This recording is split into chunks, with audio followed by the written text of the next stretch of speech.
We begin today's recording by acknowledging the traditional custodians of the land on which we are on. I am on Burrawang land. Where are you, Breeza?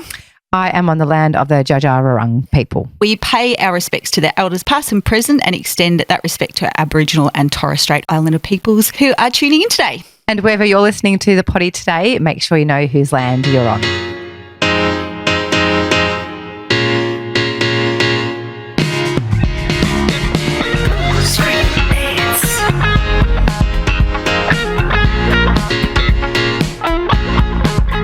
Join us each week for some booze-free banter about life without booze. If you're entertaining cutting back your booze by a day, a week, a month, or for the rest of your life, we would love for you to tune in. Buckle up and come along for a ride that may just change your life. If any of today's conversations have been triggering, please reach out to your local support centre in Australia. That is Lifeline 131114. Here we go. All right, let's crack a bottle. Maso. Crack a bottle. What do you got, Breeza? What are you tapping into today? Cracking the Altina non-alcoholic Kakadu plum rosé. Oh, rosé. Kakadu plum. Kakadu plum. How good. What about you, Maso? Yeah, I'm on the pepperberry Shiraz.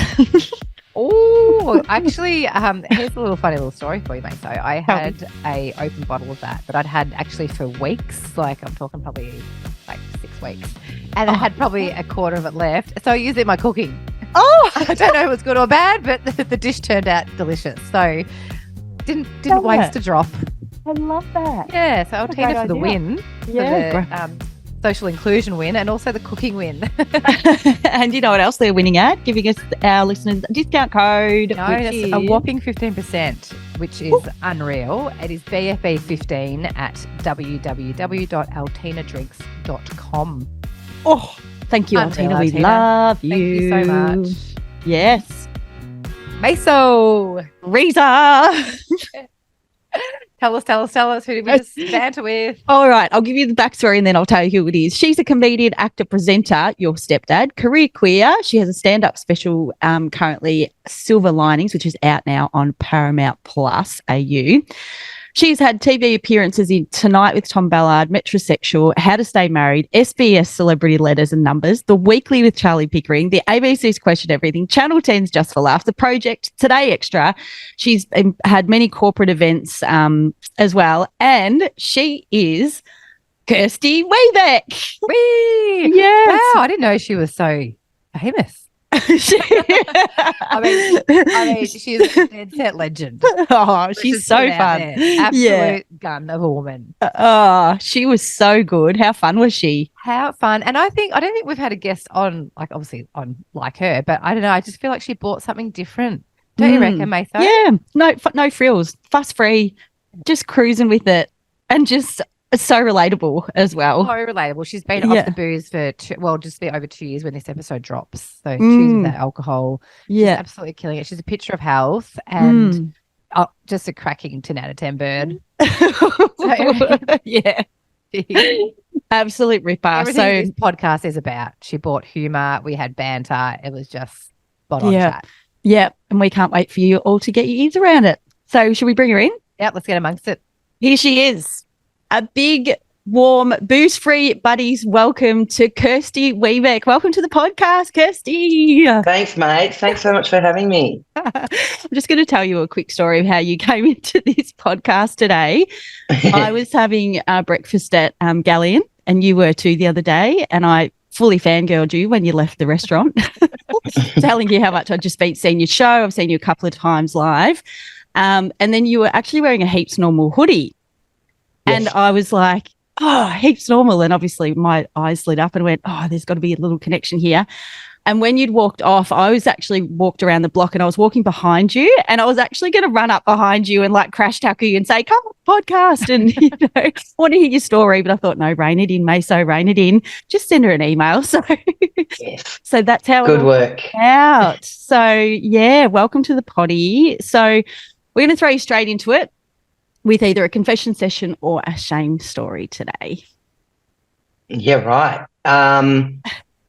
Let's go confession session. Righto. Confession session, it's time to play. Where you tell us what you're ashamed to say. Confession session, it's time to play. I can't remember which one's which. It just sounds less sinister. Confession session is... Bit funnier, a bit lighter. Shame story is pretty shameful and dark. That's the one. Okay, good. We've got to bear in mind it's 9 a.m. I'm a stand-up comedian. We're on the wrong end of the day for my brain. This could be fun. I am an early riser, but the brain doesn't kick in for a while. Yeah. All right. Confession session. Okay. So when I was in my 20s, it was at the peak of my partying. I was party boy Corey. And I lived in Taiwan for 6 years while I was in my 20s. And what we did in Taiwan was we learned Mandarin, we studied English, and we partied 7 nights a week. And probably my first solid memory in Taiwan is one night we went out. I was famous for always having a backpack full of beers. And and I fell in a bush on a median strip, like a hedge. Oh. And my friends and I had all been on the sesh for quite some time. And it took us about 15 minutes to get me out of the hedge with traffic whirring by. And then once we'd gotten me out of the hedge, all of my possessions were still in the hedge. They'd all fallen out of my pockets.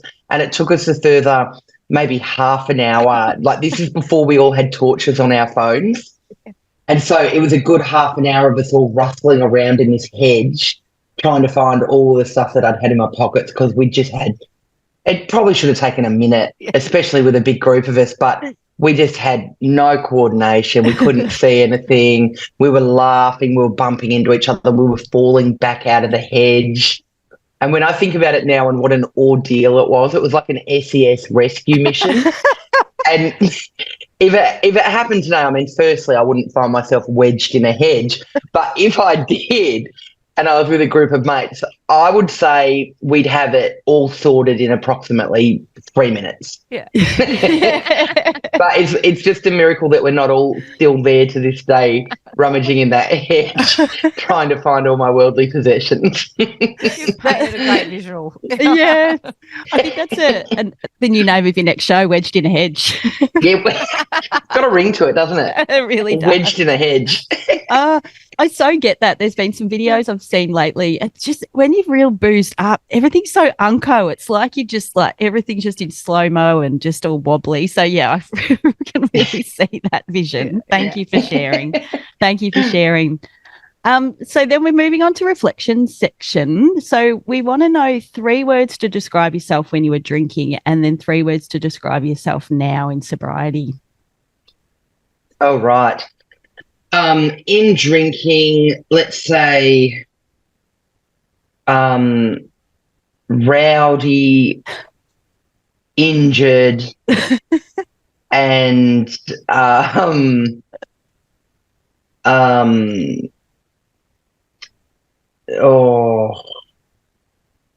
shameless. Yeah, good ones. I love that. Love those. Injured. Did we ever get out of a night unscathed? Like there was always some sort of injury, bark off, bruising. I actually looked back at some photos of me recently in London, and I was posing with some friends. I had bruises all on my arm. It would have been from being on amazing. Yeah. Yeah. Like, how often do you ask your mate what they did to like their arm or their leg or whatever when you see like a massive bruise on it, and they're like, don't know. Went to a party on the weekend, woke up with this black leg. Yep. Don't know. And shameless. What was the first one you said? Rowdy. Yeah. Rowdy. Yeah. And shameless. It's true.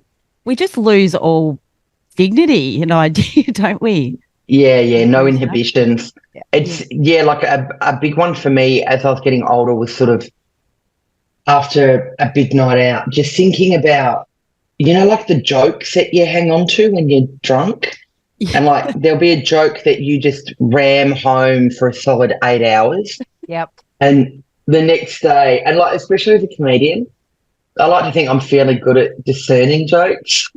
But sometimes I'd be like, why did I bring that up every hour on the hour for an entire day? I'd just be like cringing about what I thought was funny while I was drunk. I'd be like, that wasn't a funny thing to do. Why are you doing that, mate? I You're was- better than that. Yeah, I was witness to a drunk person recently, and they had this joke going on, and no shit, they pulled it out, I reckon, every 30 minutes, and they thought it was the Yeah. funniest thing ever. I'm like, holy shit, shut the fuck up.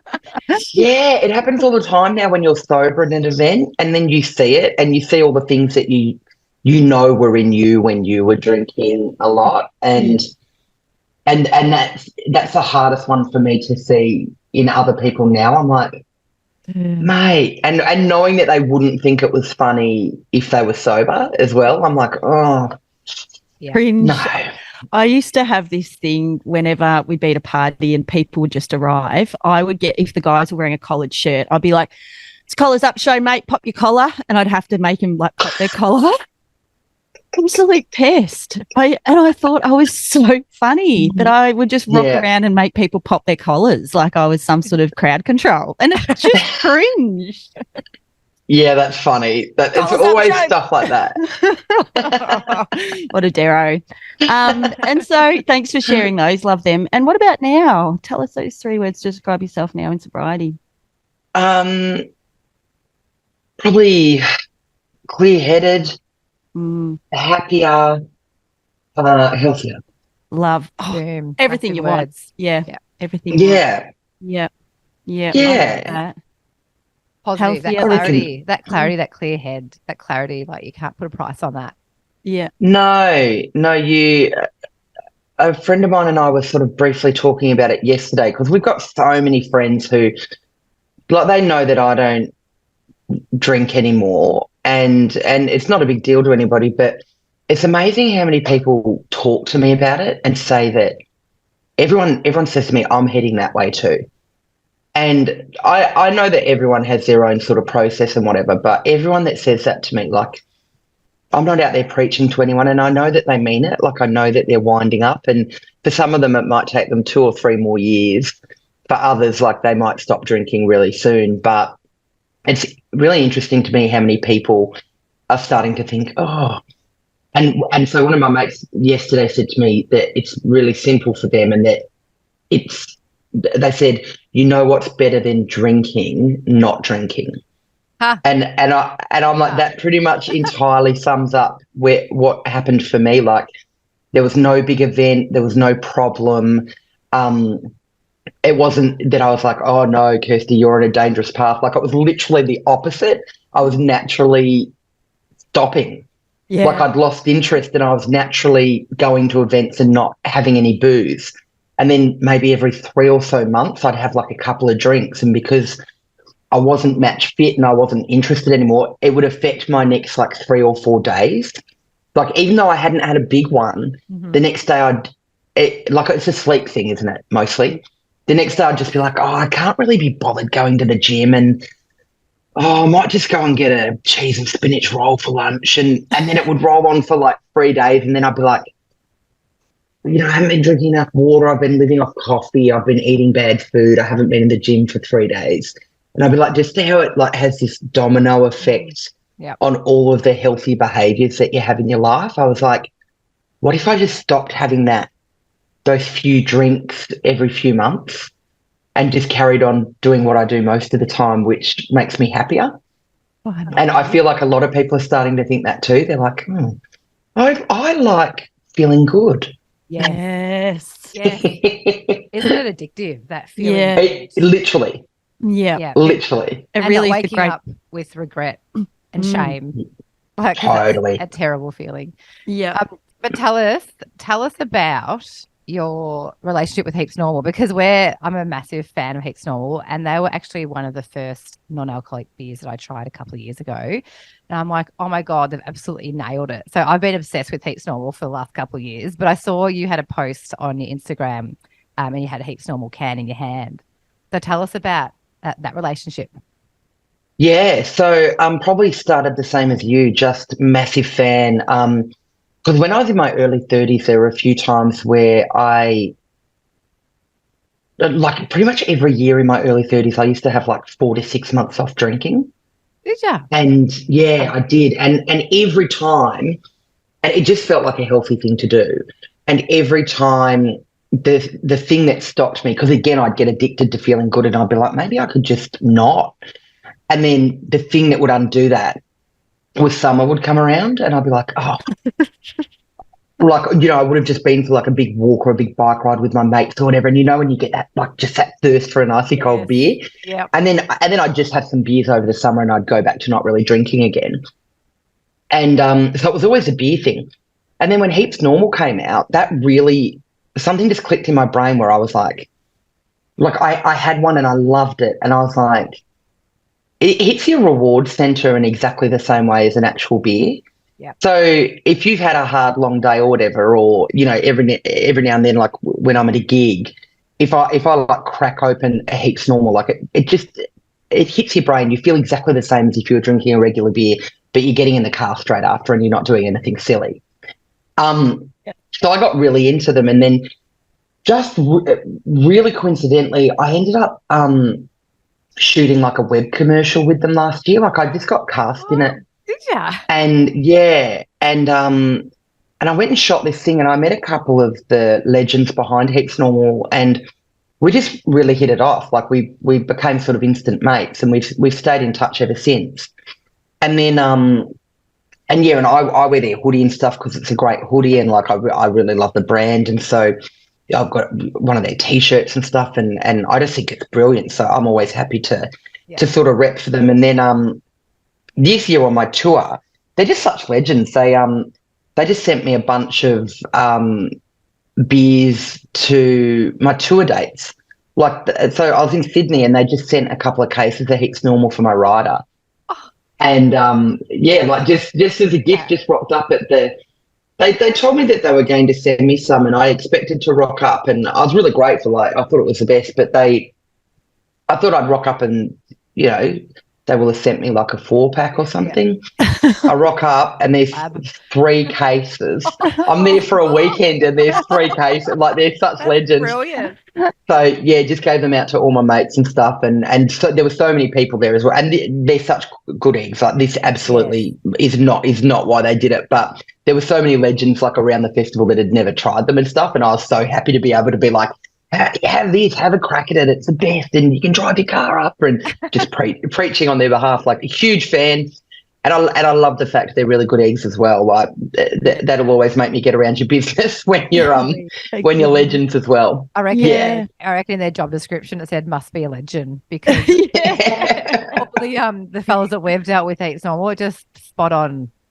Awesome fellas. Yeah, the best. Yeah. Oh, I love that. Love them all. 3 cheers for Heaps Normal. Yeah.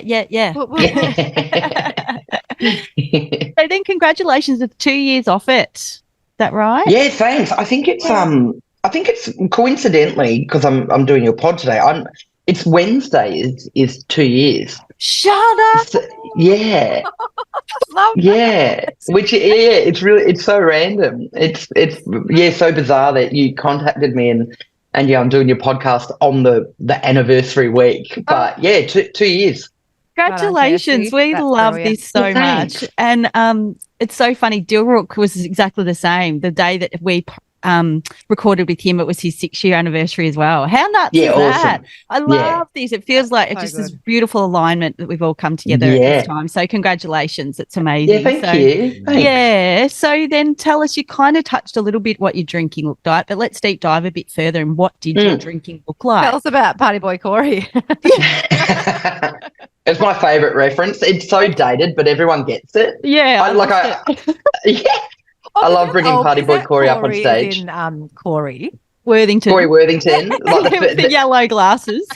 In case anyone's listening who doesn't know who he is, he had like the first like open invite Facebook party.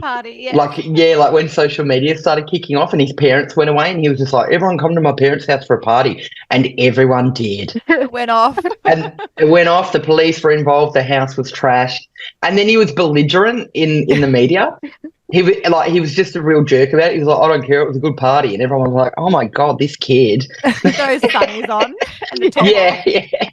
Legends. What a rat bag. Yeah. Well, I mean, I grew up in Canberra, and we had a heavy drinking culture there. So it was like, you know, the second we turned 18, it was just off to the pub all the time sort of thing. We used to go clubbing and drinking and all of that stuff all the time. And then I mentioned before that I actually moved to Taiwan quite young. So I just finished uni and I just turned 22 and I moved to Taiwan. And I was there until just before I turned 28. What'd you move there for? Sorry to butt in. No, please do. I wanted to study Mandarin, but I was going for a year, but it was so fun. And a large part of that fun was the drinking culture in the expat community. Mm. So we hit it hard. And now in hindsight, with my 40 years of wisdom, like I can say that the first year in particular, most of us weren't happy. So we were partying and we didn't know it at the time. We thought we were just having fun, but we were definitely just drinking all the time because we were miserable. Yeah. Like we'd sort of been forced to live with certain people from our training group, even though we'd hit it off with other people. We were moved all over the country. So some of our friends got to live like, you know, in Taipei CBD, which is so fun and great. And then like me, I was moved out to Taipei County to this tiny little town where there were a lot of people that didn't even speak Mandarin. They spoke Taiwanese, and it was just really hard to do everything. And, you know, our boss was a tyrant and we never got any time off. And really the conditions were awful. Our passports had been confiscated. Like there were all these like things. And because I'd never lived out of home at all, like I did uni while living with my folks in Canberra, it was a massive adjustment, like moving to this country. But after my first year, I'd met so many legends and I was having a good enough time, and I kind of knew that there were too many barriers to having the proper experience in the first year. So I decided to have another crack at it for another year, and I moved schools and changed jobs, got away from the boss, moved in with some mates, like got a girlfriend, like all of that kind of stuff. And then, yeah, we just kept having fun. So it ended up being just short of 6 years that I stayed there. But we hit it so hard all the time, like often 5-6 nights a week. And then we drag ourselves up in the morning and go and teach kindergarten for several hours. And then we'd go to language class, and then we'd teach teenagers of an evening. And then we'd get straight on our scooter and hoon across town, meet up with the friends, and then have a solid 8-hour drinking session again and just repeat. Like, oh, and what was your drinker poison? Sorry, what was your choice? I was a big beer drinker. Yeah, I loved the beer, and then vodka sodas like a bit later. I liked drinking wine, but a bit of hydration. Yeah, a little bit of vitamin C with a twist of lemon in there. Thanks. Got to look after the kidneys. I always got cider with ice because in my head I was like, ice kept me nice. You know, I never had water between drinks, but if I had that ice in my head, I was hydrating and just keeping a lid on it. Yeah. Whatever you want to keep telling yourself. Yeah. Sorry, yeah, I cut you off. Yeah. No, you have to. Yeah, but chime in. Yeah. So it was mostly that. But when we were in Taiwan, like you'd go out to these bars and they'd just mix you up almost like a pint of rocket fuel for like barely any money. You had no idea what you were drinking, but you'd have one of those and you had no idea what was going on for the rest of the night. But partied so much, and then came back to Australia and then didn't really party. Travelled around in a camper van with my ex-partner for like a year because they're from England and we had to get their second year working holiday visa. So same deal again. It was like worked on farms, and then everyone in the caravan park could have knockoffs every night. And, it wasn't wild, but was still drinking regularly. And then moved to the city. We broke up, and then I moved to Melbourne, and I got a job that I hated because it was the only one I could get. Everyone was a bit sus on why I'd been out of town for 6 years. And then I guess I was approaching 30, and I wasn't drinking wildly, but I was single and I was dating a lot and I was going out a lot. So there were always drinks on dates, and you know, you'd go out to some dance party with your mates and have a big one every now and then. But I already started petering out. And I mentioned before that in my early 30s, I kept taking breaks. Yeah. So I was already losing interest that long ago. And then when I started comedy, there were a couple of times where, because I was sort of moving more into part-time and casual work then to try and like properly have a go at comedy. And so there were times where I'd have a show like on a Wednesday night, so I wouldn't work a day job on the Wednesday. And then I'd end up like kind of accidentally having a big one on the Tuesday night. And I guess it was the novelty of like moving out of the 9 to 5. But then I remember doing a couple of 1-hour shows when I was so green at stand-up and just feeling like death because I'd had a big night the night before. And really early on, I was like, if you're going to take this seriously and if you want a career out of this, you can't be doing this. And it was different to being drunk on stage, but, you know, just knowing that I was bringing low vibes to the gig and I wasn't firing on all cylinders, I was like, oh, if you're starting out, you can't make a habit of this. And which was good and is another reason why I'm really glad that I started stand-up as a 30-year-old because I made a really strong commitment to not drinking, not being someone that relied on having a drink to go on stage and be funny or anything. And so I never made that association for myself. I always performed sober. And, and I'm pleased about that because that'd be a nightmare if you ended up with a comedy career where you were like, well, I've always had a few drinks before I went on. So all power to you. That's really insightful, I reckon. Like, I don't think I've ever heard people say that before. Like, you know, normally you have to have that Dutch courage to get on stage. So, yeah, it's incredible insight to go, you know, this is how I want to perform. Good on you. Yeah, and there would have been, you know, a couple of times when I was starting out where I had a few drinks before I went on stage, like everyone else was, and I was trying to be part of the gang or whatever. And I just knew I wasn't sharp enough. Like, if something happens in the room, you've got to be able to react immediately, and you just know you're not bringing your A game. And, you know, I've watched so many people absolutely off their faces, like headline a show, and it's a nightmare to watch. And you know they're a way better performer than that, and you watch them slurring their way through and the audience going, oh, we're excited to see this person. And I just never wanted that for me. I wanted people to be like, no, she gives it 110% every time she's on stage. And you can't do that if you're drunk. Yeah. Did you ever feel like because obviously you were new to the scene, did you feel like you didn't fit in because you weren't drinking? Did you ever feel like that, or were people welcoming you and accepting? Because 10 years ago, like, I didn't know anyone that didn't drink, you know, 10 years ago. No, I think because I still sort of drank a little bit socially and whatever, and sometimes after I went on stage, and usually not wildly, but I don't think anyone ever sort of thought much of it because there's plenty of people that don't drink to go on stage.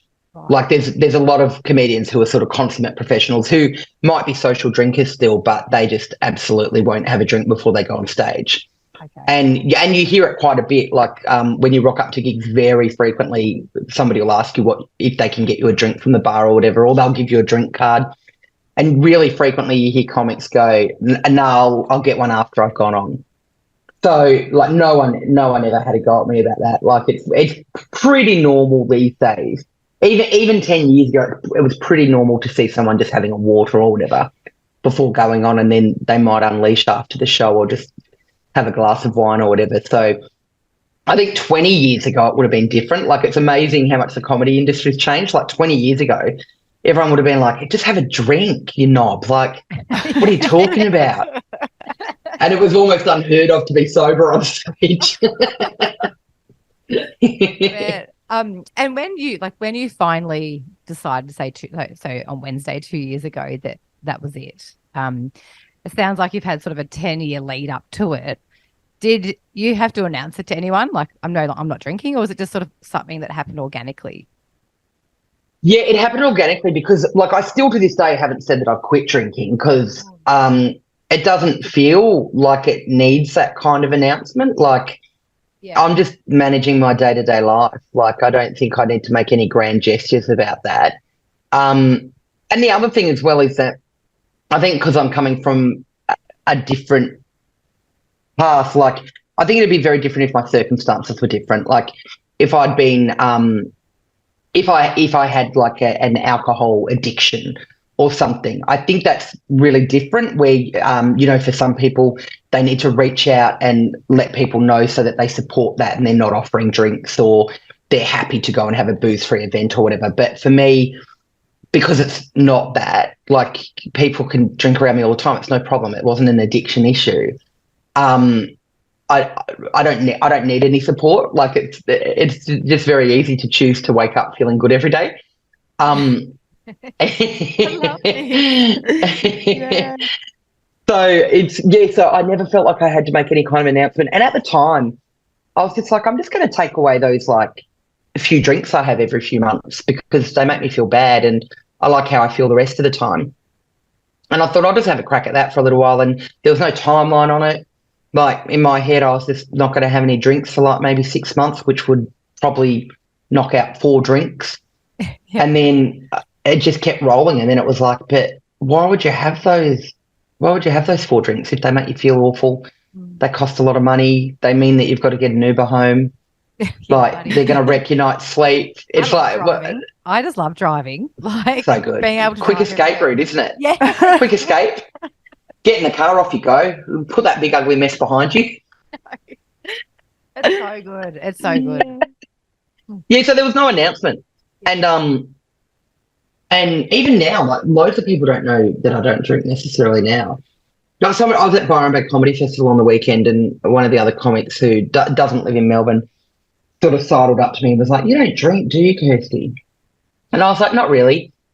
And he'd just, over the last couple of years, we've just done a few gigs, and he'd just put 2 and 2 together that he hadn't seen me with a drink in my hand. So it's not a big thing, and people forget as well. So most places I rock up, they'll still offer me drinks, and I'll be like, "No, that's all good. I'm on the waters." And a lot of comments about how low maintenance I am. My rider's like, Yeah. a bit of water backstage will do, thanks.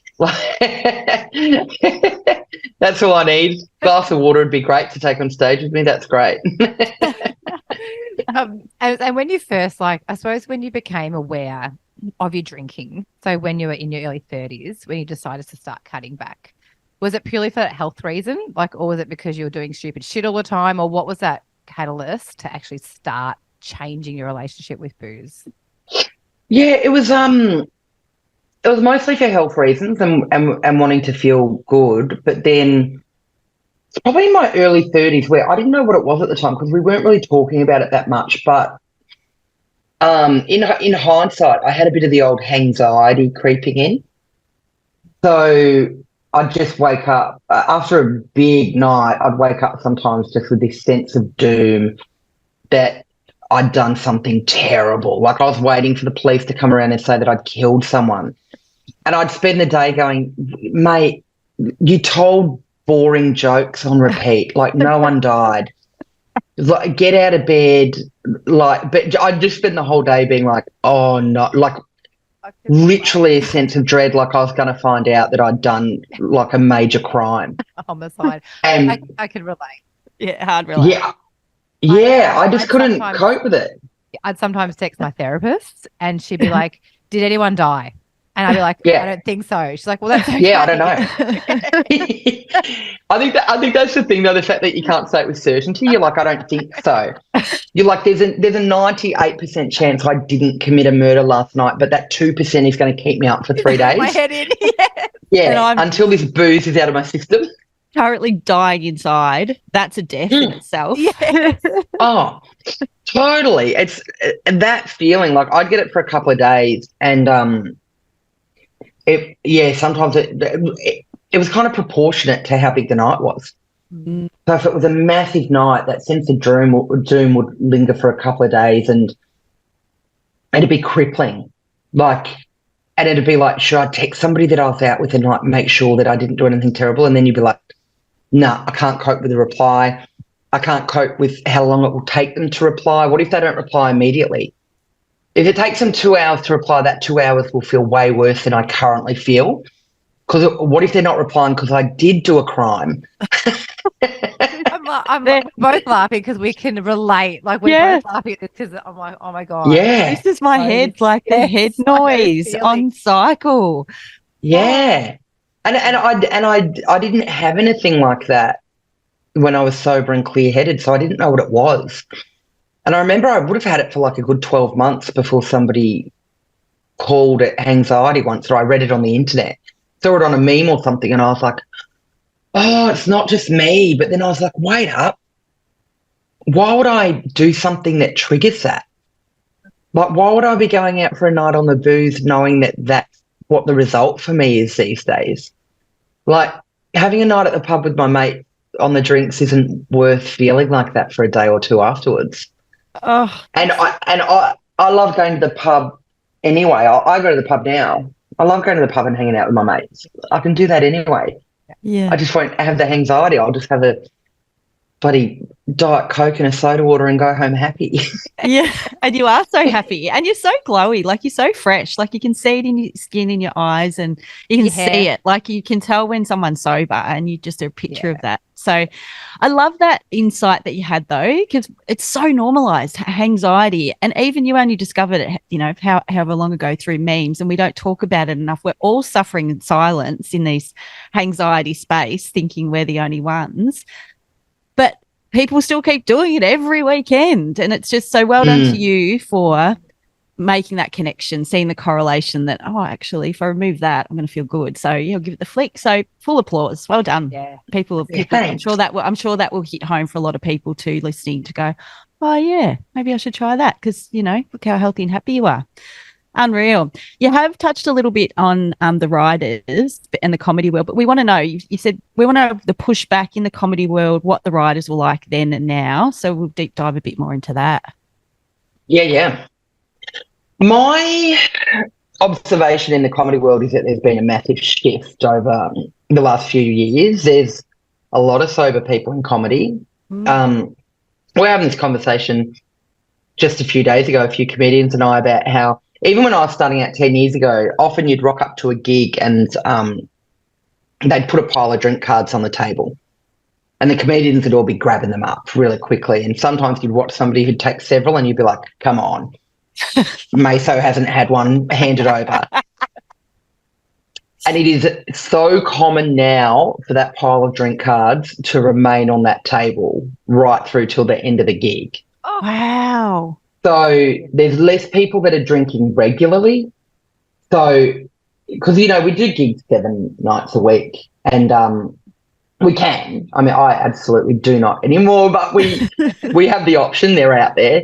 And, you know, there would be little cohorts of comedians that would grab the drink cards every time. But, yeah, you don't see it anymore. Yeah, like there's certainly still people that'll have a beer or two at a gig every now and then, but like not necessarily 7 nights a week. It's almost more evident the people that are hitting it hard these days because so many people aren't. Yeah, there's a lot of comedians that are just sober full stop and have made that decision mostly for similar reasons to me. And we have had the discussions and they've just chosen to have a healthier, happier, clearer-minded day every day. So yeah, we still get offered drinks all the time. Most venues that we perform at least have heaps normals on offer. A lot of venues that we perform at have moved into having like whole fridges full of booze-free options. So that's like an interesting thing that I've observed just in the pub culture in general from where we work, is just rocking up to places and having a look behind their bar and seeing they have 10 options, you know, from all the booze-free G&Ts and whatever through to like a few soft drink options to just, you know, your little soda waters with a twist of lemon in them or whatever. Like, and that's interesting to me, like how much that's evolved over the last 10 years, because it used to be you can have a post-mix Coke on the bar or a water, and that's about it. But one of our favourite comedy venues in Melbourne, that a bunch of our mates own, Comedy Republic, they have a massive selection of all different kinds of booze-free options, and yeah, all the G&Ts and the Proseccos and whatever. Really? Sober beers and heaps normal. So yeah, there's been a big shift into that, which is really cool. But just we tour with the Melbourne International Comedy Festival most years. Like we go out into the regions on something called Roadshow. And a few years ago when I was doing Roadshow, one of the producers who was our tour manager, he was telling us all these stories about wild partying like 20 years ago, and was saying how different it is now because we're all asking for a lift to the gym in the morning, and we were finishing the gig and just, does anyone want to go to the pub? And maybe one person or two people would be like, yeah, we'll go for an hour or so, and the rest of us would be like, can we get a lift home? And we'd go to bed and get up early and go for a walk, get a coffee, and then go to the gym. And just hearing the stories of the shift in culture, like, and again, they'd be like, do you want any drinks for the green room at the show? And somebody would be like, I'll have a coffee if that's going, give me a little pep. And someone would be like, yeah, the Pepsi Max if it's going. And one person would get a 6-pack of beer and everybody else would be sitting back there like, one tour, one of my mates was having a break from booze, and like he and I would alternate getting like a 4-pack of sobers or heaps normals every night. So it was this completely booze-free backstage area where we just had like alcohol-free beers every night, which was pretty funny. That's so I love it. Yeah, there's been a big shift in culture. There's still definitely some drinkers out there, but I think probably more mindful as a whole, the comedy community these days. And I think a lot more people wanting to be sober on stage and less of that like loose and rowdy, everyone at this gig's maggot and is going to jump up and say some wild things. Less of that and more wanting to get up and get through your material and make it a good show kind of vibes. Love it. Love that. Oh. Yeah. I used to work in corporate, and when we'd have to go away, and this is 20 years ago before I was actually working for this company, but they used to tell me when they'd go away into this, because I'm based in Bendigo, so when they have to go to Melbourne for conferences or meetings, they would book up they'd find the cheapest accommodation and use the rest of their like travel allowance to hit the pub. So, Yes. And just wild nights, like back in the 70s, I think, like the peak of just wildness, like just corporate parties that would just get out of control because of the booze. Did Party Boy Corey lose any mates? No. The relationship changed? No? Great. No, I mean, I've lost plenty of mates over the years, but like that's just from being a horrible person. No, I'm joking. Being an asshole. None alcohol related. I mean, I don't have that many friends anymore that hit the pubs and stuff. Like, I had my mates that went on to have families and things, and they don't hit the pub anymore. And then my comedy mates, like my really good comedy mates, we're more of a walk than brunch kind of crew. Like most of them have children as well, and we're all constantly on the road. It's very rare that we're all in one city at a time, but when we are, it's absolutely lunches and brunches and walks in the day because we all work at night. Yeah. And then I probably had a handful of mates who were still partying, who we were naturally drifting anyway, because when you're in like your 20s and your early 30s where you realise that you've got these mates who are literally just drinking buddies, and you're like, we don't really have anything in common. We don't actually talk about anything when we're together. Like we just go on riffs and shout at each other pints, like, and there's nothing wrong with that while you're enjoying it, but you realise afterwards that there's no substance to the friendship, and it's fine if they just keep going to the pub and having riffs and rants at the pub and you don't, like, and there's no animosity. It's just like that's the only thing we used to do together. So I would have had a handful of mates like that, but not very many. And just hitting 40 and having friends around that age as well, like most of the people I used to party with and stuff anyway, like I'm more in the era now where we we'll go for a long walk up the beach in the morning and get a coffee, and that's what our relationship is now. Because even though they still drink, they're more of a like put the kids down to bed and have a glass of wine kind of drinker now. Yeah. So Yeah. I didn't lose any mates, and because it's not like a moral decision for me, or again, like it's not like an addiction thing, and like I still work in pubs and I still hang out at the pub with my mates all the time. And I went to the pub yesterday afternoon with a group of mates and had a heaps normal and a bowl of chips, So it's like I can still do all of those things. It's just I'm choosing not to drink. So yeah, 100%. and I reckon the majority of my mates don't even know that I don't drink anymore. Yeah. They probably haven't noticed. Yeah. It's funny, isn't it? People like have asked Mason, like, what do you guys do for fun? I'm like, well, everything I do everything I used to do, but I just don't have booze. Like, Yeah. I can still go to the pub. I can still go to a house party. I just, don't have booze in my drink. Yeah. So And tell us- you can leave before it gets disgraceful. Yeah, you peel off. Peel off and wake up fresh while they're still partying. Yeah. So, Kirsty, highs and lows of sobriety. What are the highs? You touch on the highs, but have you had any lows? No, Boom. not one, because it's a choice. It's like, literally none. Like, and I think also just because, I never made an announcement, and it wasn't something that there was no pressure around the decision. It was literally just a choice to live better. There haven't been any. Like, I knew from day one that if one day, and I still say this now, that if one day I'm like, oh, I really want to drink a beer, I'll just drink a beer because it won't be a big deal. But that day hasn't come, and I can't imagine it coming now because there's no need for it to. Like, I've got no interest in the feeling of being buzzed from alcohol. Yeah. And now that I can enjoy a beer that without the buzz, that's all covered off on. So I can't imagine that day coming, but there's no pressure around it for me.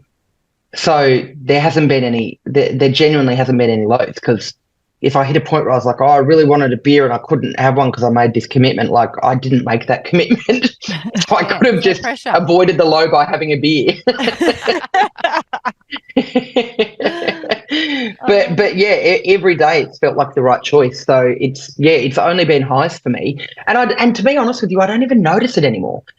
It's like every now and then somebody will, point out that I'm a vegetarian, and I've been a vegetarian for most of my life. So it's something I absolutely do not think about.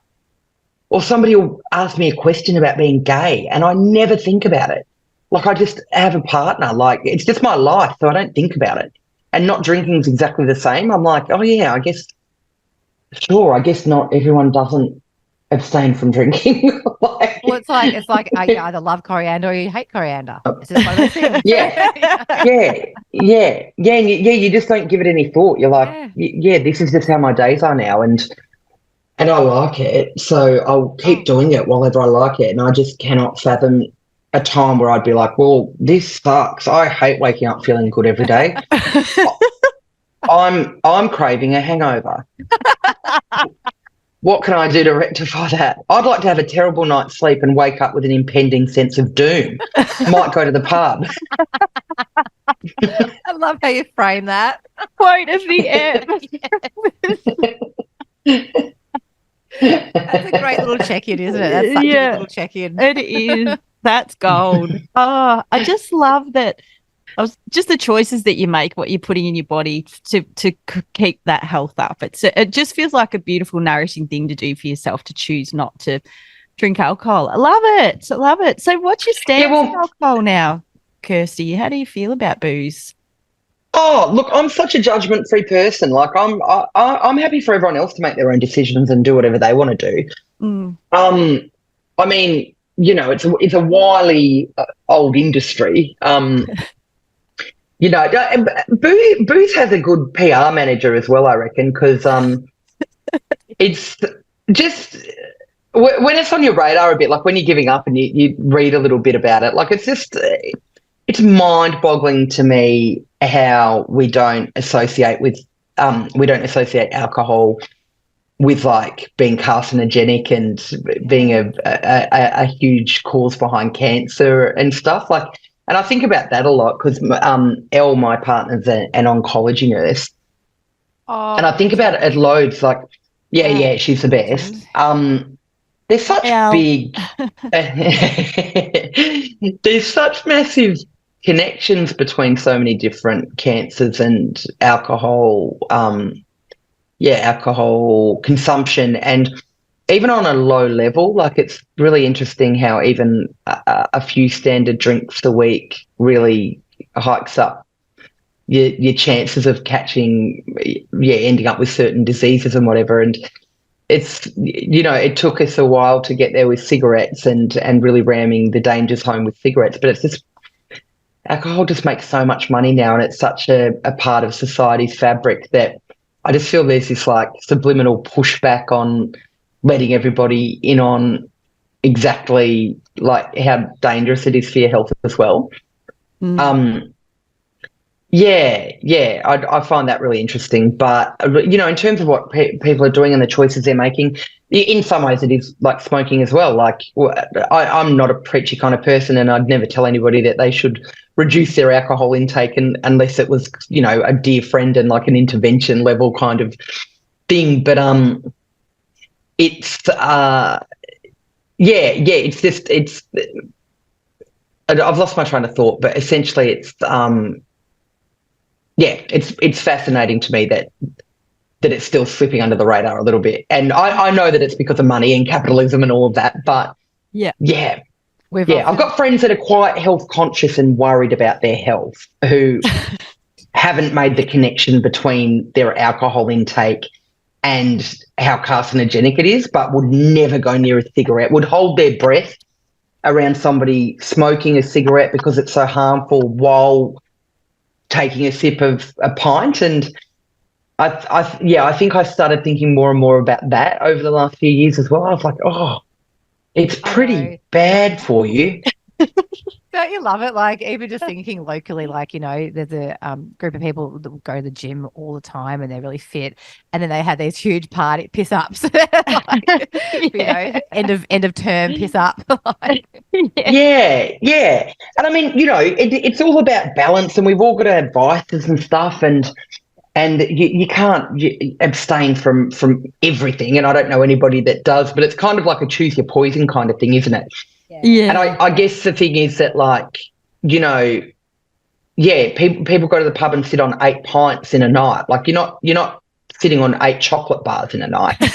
So it's also like the volume in which we consume it. But I think the industry as a whole is interesting. Other than put my hand up and say, I can smash a whole packet of Tim Tams quite easily. Oh, yeah.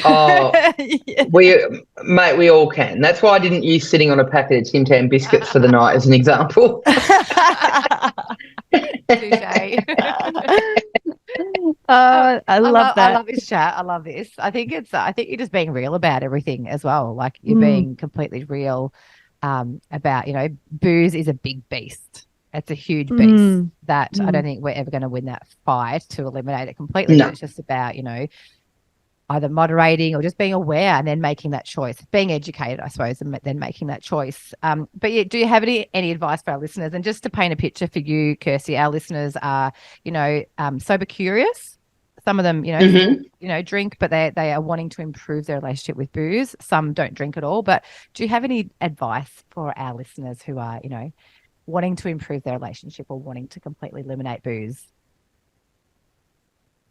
Probably just do what feels comfortable for you. Like, just run your own race, really. I think peer pressure is a big thing for people a lot of the time as well. And I had this conversation a little while ago with a mate who's like approaching 40, but felt like the peer pressure around going to the pub and drinking and stuff was too great to combat. And it's a shame that people still feel like that, like particularly in their 30s and 40s. But it's like, it's easier said than done. But if you can work on just not worrying about what other people think, like, because a lot of the time people want you to still drink so they've got their drinking buddy. Yeah. Like, and, people That's the closest form of peer pressure I've probably felt, but I'm immune to it. I don't care about peer pressure. I'm like, okay, you've made your point, but I'm going to stick to what I'm doing. But people love telling me how much fun I was when I was drunk. And I'm like, yeah, sure. But I know for a fact that I'm fun when I'm sober as well. So, and it's a different kind of fun, sure, but I prefer the kind of fun that I am when I'm sober because I've got control over it and I know what I'm saying and I know I'm not upsetting anybody and I know I'm going to wake up feeling good tomorrow and go to the gym. So, you get those little kind of comments like that, but I think it was probably easy for me because I don't really care what people think. So, in the early days when people were offering me a drink, like I know some of my friends battle with going, oh, what if they think I'm a loser if I say no to the drink? Or what if they think I'm judging them? Where I'm like, I'm not responsible for how they react to me not wanting a drink. So I'm just like, I don't want a drink, so I'm not going to have a drink. Yes. You're really comfortable with that. I love that. Yeah. And like I said, it's easier said than done. And I wasn't always like this. This is something that I've worked on like my whole 30s, and it was probably also forced on me in a way through the job that I have because everybody has an opinion on everything I do in public at any given time. And they let me know about their opinions. And it was a nightmare to begin with, like carrying around the burden of strangers' thoughts all the time. And then I had to realise that it absolutely doesn't matter. And just because they've got access to me and they can tell me what they thought about my set last night or whatever, it doesn't mean that I have to take it on board, which was probably a good training ground just for life in general. So then when, you're looking at things like, giving up booze or people being like, oh, but you used to be so much fun at the pub. I'm like, cool, I still am. Let's just have a good night tonight and you drink your beers and I'll do what I'm doing. So it probably made things easier for me. And I'd say to people, if I had to offer people advice, maybe try and work on that. Don't worry about it. Like, it's your choice about what you're putting into your body. And if you don't want to put booze into your body, just don't worry about what anyone else thinks about that. Who cares? And they probably have thoughts on that because it's... Have you self-taught? Seriously. I feel like I'm in your classroom. I'm learning a lot. It's awesome. 100%. Yeah, totally. I'm like, let's move into Kirsty's school. Yeah, of wisdom and knowledge. It's unreal. I know. It's logical advice. It's plain, simple, no frills. I think advice that's actionable.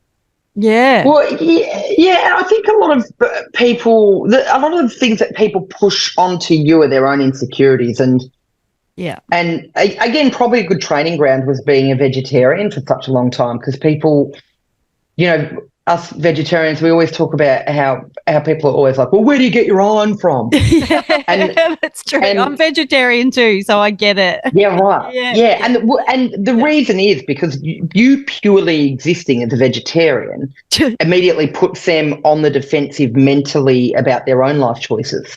And then they externalise that back onto you, even though you're not casting judgment, you're not asking them why they're eating a steak.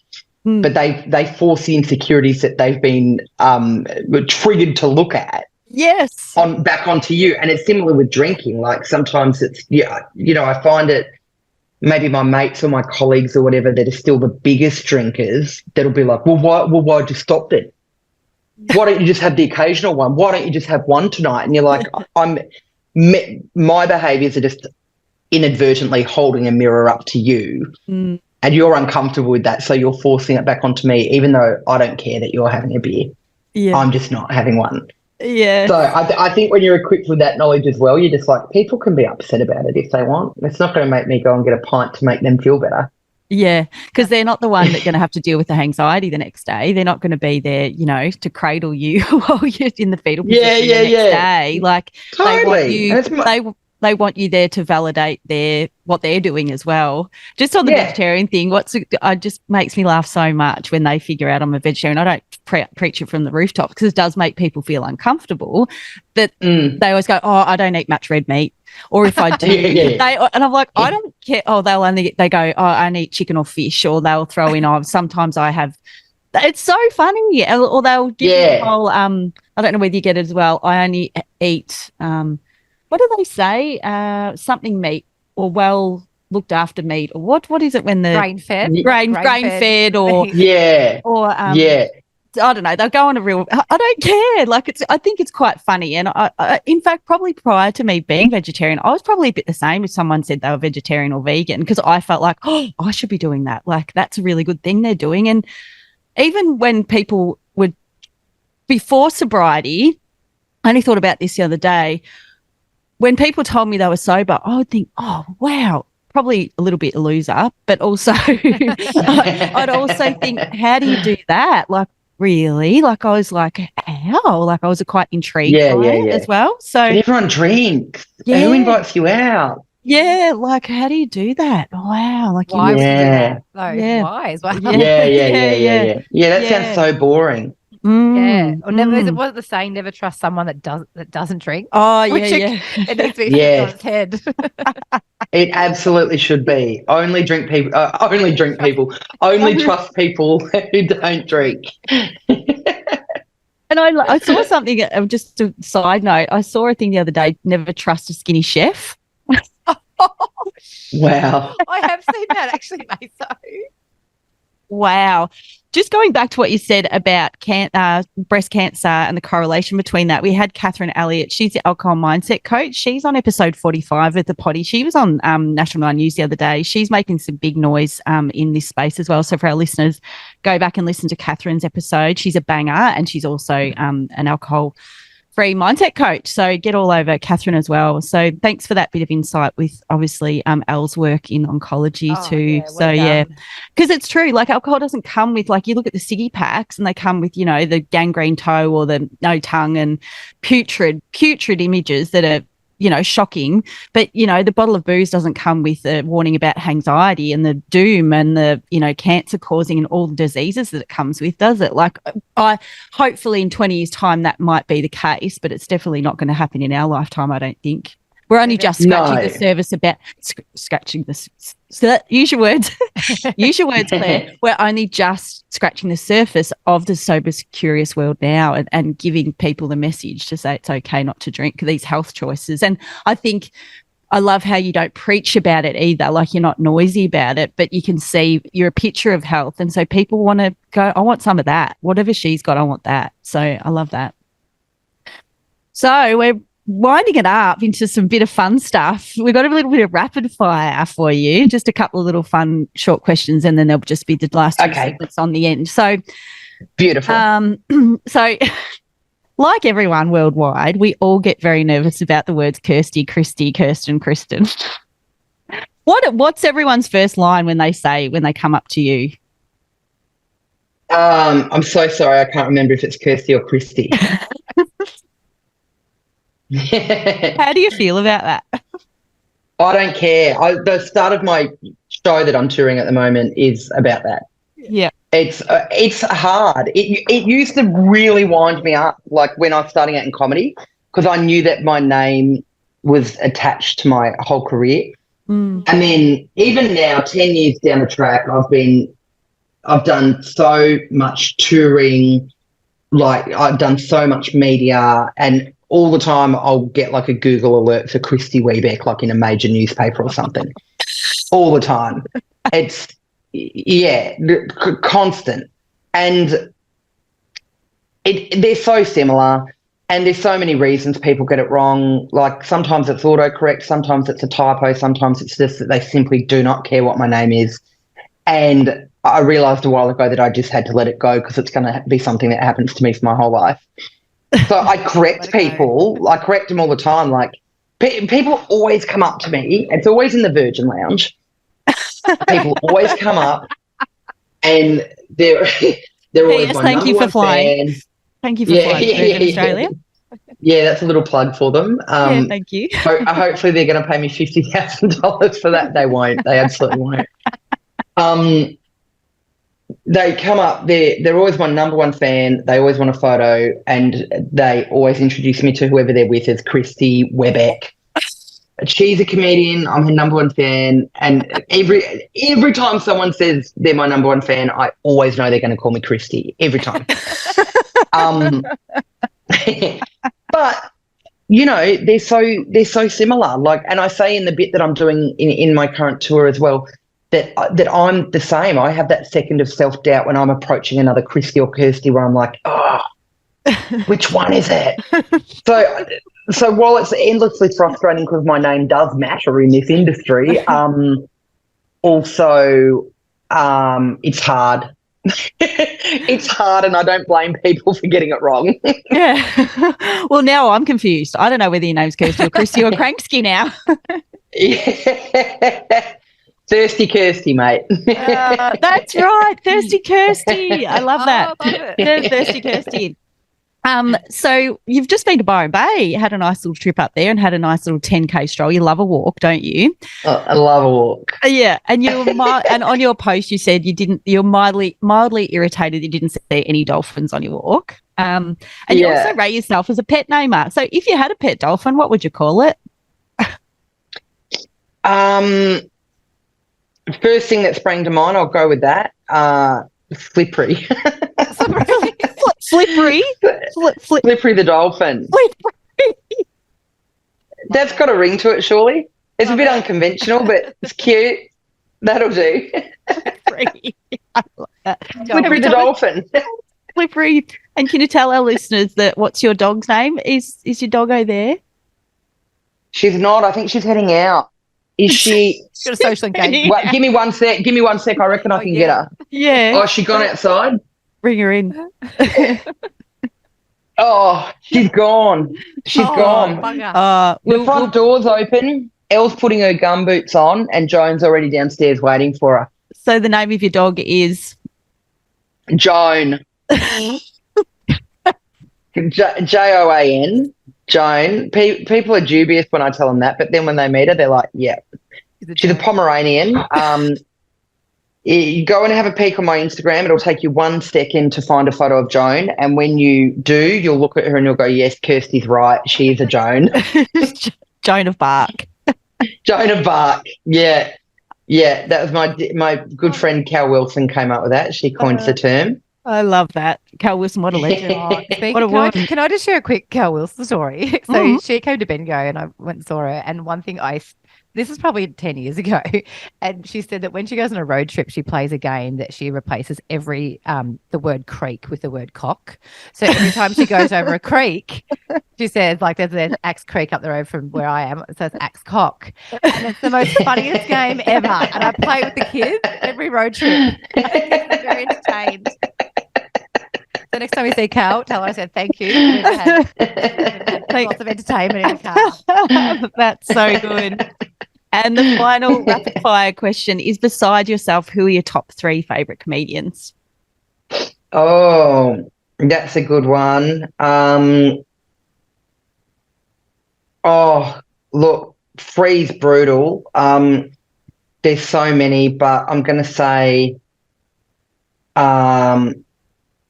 I'm going to go with 3 of my dear mates who I'll say Cal Wilson, Claire Hooper and Geraldine Hickey. Yeah, so the good. girls. I love the Power Gang. Yep. I saw Geraldine's show. My God, she was so funny. Brought the house down, nearly tears at the end. My God, she was brilliant. Yeah, Jess is great. Yeah, they're all great. They're all amazing. And they're wonderful people. Yeah, love that. All power, all power. Maso, just before we wrap up the potty and jump into our last few segments, let's talk about our 2 new sponsors for season 3, starting off with Cinch Skin. I'm a massive fan. You're a massive fan. I've been using their Spray and Glow product. They're a skincare range. For the last 6 or so years I've been using it. I know you're all over their products too, aren't you, Maso? I am. I'm showcasing them right now. And the thing about the Cinch Skin is that it's skincare simplified. Oh, makes it nice and easy. Yep. Uncomplicated, multi-benefit skincare routine packed with clinically proven ingredients for maximum results, and it's cruelty-free. We love it. And they have generously given our listeners a whopping 25% off, I should say. The discount code is BFB25. And where do they shop, Maso? Yes, at www.cinchskin.com. Yep, you'll get amongst it. We love you, Cinch. Thanks for coming on board. And we've also got Gut Performance, which you use every single day. It's a probiotic. And they've given us a discount code as well. It's BFB15 when you go to www.gutperformance.com. I'll just quickly .au. I'll just roll over and tell you the benefits. So peak performance when you're using gut performance can help with regularity, bloating, energy, skin, mood, immune system, digestion, and absorption of nutrients and inflammation levels. I've been using it, love it every single day, will not go a day without it. So thank you, Gut Performance. We love you. Thank you. It's a phone, fucking with the pH. So we don't give a F with the call or text. Phone, fucking with the pH. Give it a ring, check it, roll the dex. Probably the first things that spring to mind are probably very traditional texting the ex or texting someone who I shouldn't have. Like someone who, and look, this is certainly a long time ago. Like even if I went and got drunk today, I don't have this in me anymore. But you know, when you like text someone who, like you might have gone on a date with or something, and you know that they're like more interested in you than you are in them or whatever, and like you're young, you're in your 20s, and you're like, well, I'm drunk now, I'll see what they're up to, and that's awful. That's awful. I mean, and like I said, like now just being 40, like I'd never do that. Like even if I was super drunk now and single, like I'd never do that. I'd be like, you're absolutely not texting that person. Like you've got no interest. That's a terrible thing to do. But in your 20s, it's like, oh, like heading home from the pub, going through your phone, just seeing who you might be able to reach out to. It's like, don't, mate. What are you doing that for? Cast the net. Yes. You're awake. Yeah, it's like, don't do that. Who's that person I bumped into outside Coles the other day? Do I have their number? Mate, put your phone down. Don't do it. I never lost or broke a phone or anything while I was drinking, which is incredible. But yeah, definitely nefarious contact. reaching out to people when I absolutely shouldn't have. Yeah. That's probably as bad as it got for me, which is not too bad, is it? The sun's really doing a number on me, isn't it? Yeah, getting smashed. Yeah, love that. Getting blood. It's nice as well, though, so I've just got to embrace it. Yeah, love it. It's time for the recommendation of the week. I'm like, what have I been up to this week? There's been a huge amount of shows. I don't recommend that. Don't get on stage. Absolutely do not do that. Okay, I'll go comedy related. So a bunch of us did Paramount Plus specials last year, and they're starting to go up on 10 Play. Incredible. So yeah, so right now you can watch Sammy J and Guy Montgomery from New Zealand, who are both incredibly funny. So their specials are up on 10 Play, so you can just watch for free if you get the app or download it on your TV or whatever. And over the next few weeks, the rest of ours will be released as well. So my show Silver Linings will be up there to watch for free. My very dear friend and comedy husband, Ivana Ristigieta, who would have been in that top 3 as well, my favourite comedians. He's in there as well. He's in my top 3. There's 4 of them. Shush. And his special will be out as well. And then there's Michelle Brazier, Luke Heggie. In total, there's like 8 or 10 of them. Harley Breen. Anyway, they're all going to be available over the next few weeks on 10 Play. So they will absolutely bring you joy. Get around those, I reckon. Awesome, Reco. Love that. Love nothing like a bit of comedy, and what a crew. Oh, thirsty Kirsty Webeck. Before we wrap up, was there anything you'd like to add, and where can our followers, listeners find you? Yeah, cool. I'm all over the socials at Kirsty Webeck. I've got a website, kirstywebeck.com, and that has all my upcoming shows on it. I don't know. When's this going out, do you reckon? Like Monday week, I reckon. 2 weeks. Yeah. 3 weeks. Oh, yeah, cool. Yeah, 2 or 3 weeks. All right. Well, on my website, it's got my upcoming shows, but Yvonne and I are about to launch a family-friendly comedy quiz called the Big Animal Quiz. And the first one's happening in Melbourne at the end of June, and we've got a couple of mates on there. Cal Wilson's on it, and so Sammy Shah. And then I'm doing on July 6th, I do believe, I'm doing my final encore for this year's show in Melbourne. It's called A Bit of Fun, and that'll be on at Comedy Republic. And then, I'm about to announce a bunch of dates around the country as well. I'm going to be back in Sydney, Perth, Brisbane and Tassie and stuff all through the back end of the year. So, check out my website, get on my socials. I am. Oh, Ripper. I am. Yeah, I'm going to be at the Bendigo Comedy Festival later in the year. Oh, I'm all over it. Breeza will be sidling up beside you. I'll be front and center. Great. Please do come say hi. I'd love that. Yeah.